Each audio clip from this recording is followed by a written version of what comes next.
Bonjour.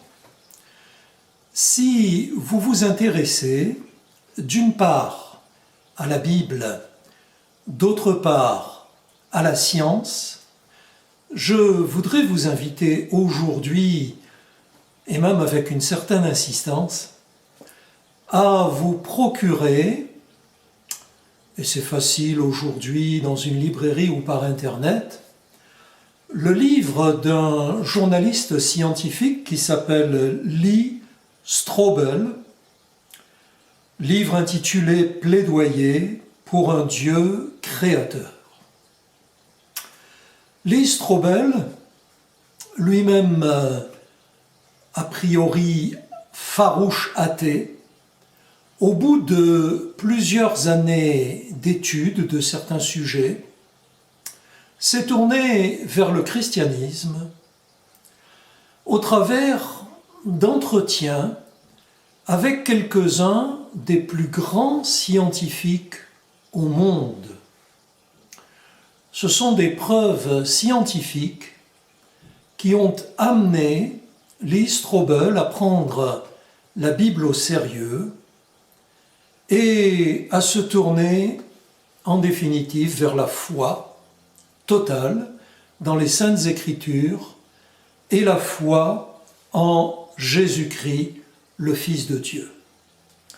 Je vais vous adresser maintenant quelques-unes des déclarations des scientifiques, et vous les citez, à qui Lee Strobel s'est adressé. Le docteur Jonathan Wells, pour commencer. Cadre au Discovery Institute de Seattle, diplômé en géologie et en physique de l'Université de Berkeley, docteur en biologie moléculaire, docteur en biologie cellulaire. Cet homme, en des dizaines de pages d'argumentation et d'échanges avec Lee Strobel, a notamment déclaré ceci. L'élément essentiel recueilli par l'astronomie ou raconté dans le récit biblique de la Genèse est le même. La chaîne d'événements qui conduit à l'homme a commencé de manière soudaine et brusque, à un moment précis dans le temps, dans un éclair de lumière et d'énergie. Sachant que la première page de la Bible déclare que tout a commencé par un éclair soudain de lumière, Dieu dit que la lumière fut, la déclaration de ce docteur en biologie et en astronomie est vraiment intéressante. Le docteur Robin Collins, diplômé en physique et en mathématiques de l'Université de Washington, docteur en physique de l'Université d'Austin et docteur en philosophie. Au travers de ses nombreux entretiens avec Lee Strobel, cet homme a, entre autres, déclaré ceci. Si la nature est si habile qu'elle est capable de mettre en place des mécanismes qui nous surprennent par leur ingéniosité, n'est-ce pas une preuve persuasive de l'existence d'une conception intelligente derrière l'univers physique. Conception intelligente derrière l'univers physique que beaucoup appellent Dieu. Le docteur Guillermo González, voilà un nom bien européen, ça fait plaisir, a travaillé durant de très nombreuses années, plusieurs dizaines d'années, avec le docteur J. Wesley Richards. Le docteur González s'est docteur en astronomie, mais il est aussi docteur en physique. Et son collaborateur, le docteur Richards, est diplômé en philosophie, docteur en théologie de l'université de Princeton. Voici l'une de leurs déclarations communes.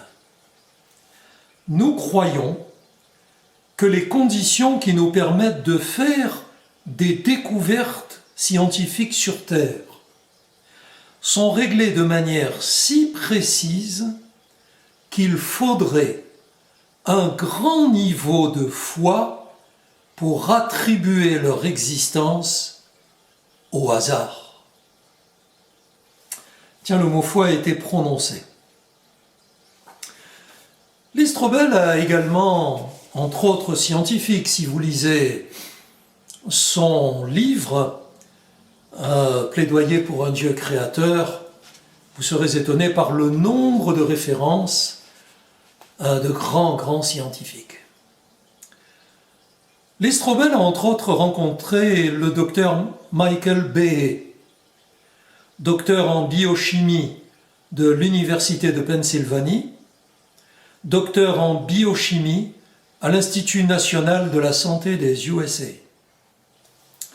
Cet homme fait cette démonstration.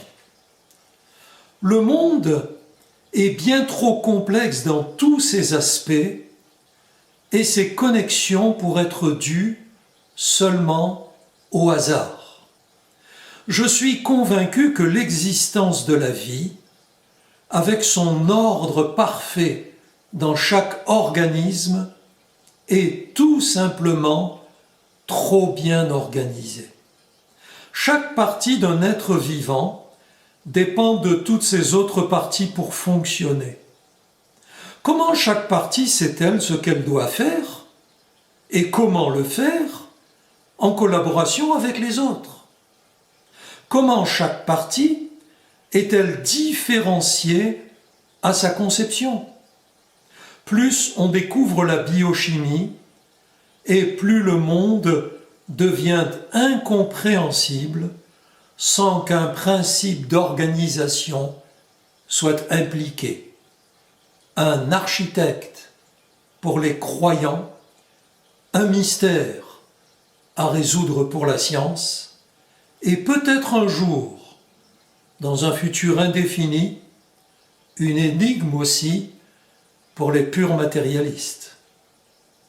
Trop bien organisé, trop complexe pour être seulement dû au pur hasard.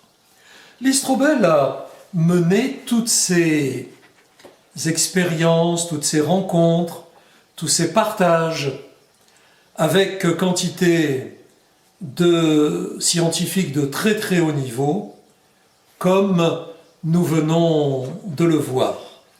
Il apporte à la fin de son livre Plaidoyer pour un Dieu créateur, des conclusions personnelles après toutes ces années de recherche qui sont pour le moins surprenantes, convaincantes, interpellantes, parce que purement scientifiques.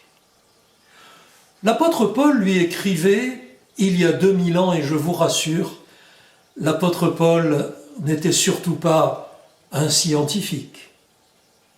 Il écrivait ceci: les perfections invisibles de Dieu, sa puissance éternelle et sa divinité se voient fort bien depuis la création du monde, quand on les considère dans ses ouvrages.